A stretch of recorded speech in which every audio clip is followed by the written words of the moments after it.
Ayun pa isa guys. Kagaya nga ng sabi ni Senator Mig Zubiri na paano na yun? Diba, na-hold na tayo sa airport. Tapos in-interview. Tapos hindi pumasa. Dinala doon sa isang lugar na kwarto na yun yung second interview.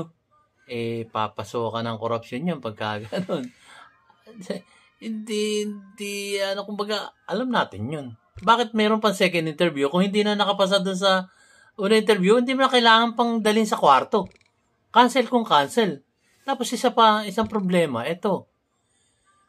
Paano na yung yung ticket ko, yung air ticket ko, maka-cancel yun. Hindi na ako papunta sa ibang bansa. Kagaya ko, halimbawa, na-cancel ako. Magbablog lang ako doon, sir. Wala namang visa, like for example, sa Hong Kong. Like for example, sa Singapore.